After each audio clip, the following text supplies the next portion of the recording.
Conventions, treaties, statutes, declarations, protocols. All of these are instruments of international law made through the United Nations. Well, since Malaysia has its own laws, why do we need them? Who made UN the boss of us anyway? If you're a bit confused by all these different terms, newsflash, they all practically mean the same thing, an agreement between nations. And this is where it all started. After the end of World War II, I think countries decided that there has to be a stop of the world wars, learning from the experience from the World War I and World War II.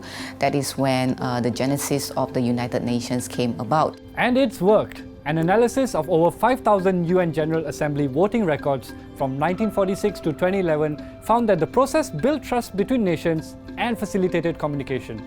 Who would have thought that sitting people down in a room to debate issues would actually lead to results?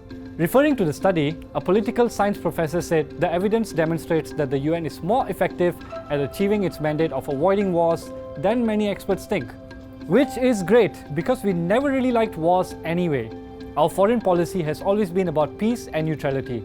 Just check out our new old PM speaking about it at the UN General Assembly. Malaysians want a new Malaysia.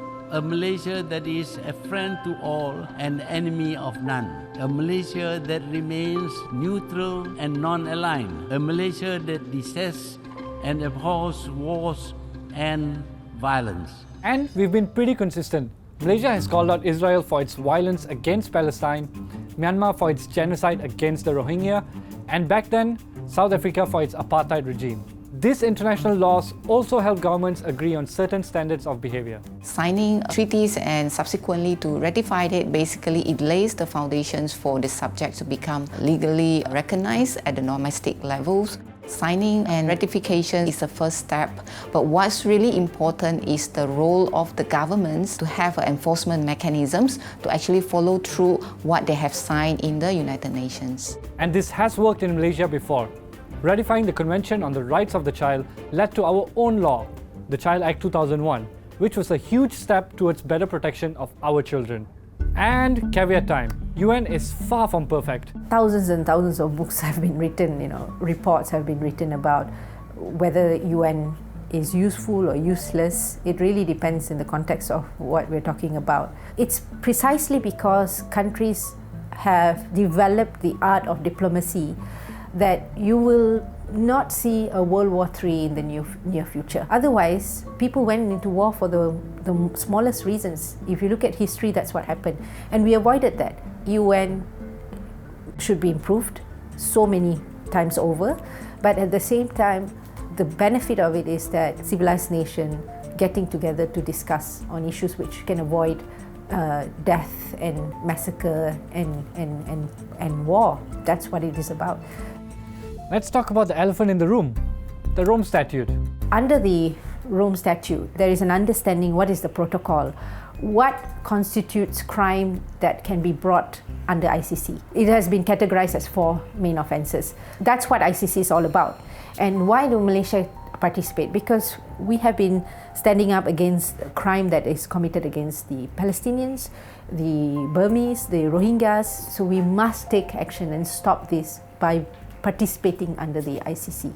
That's the reason. Malaysia does not actually have that kind of military might. We do not spend that kind of budget to actually be involved in other countries. So to refer the perpetrators of humanitarian crime to ICC is the most effective way for Malaysia.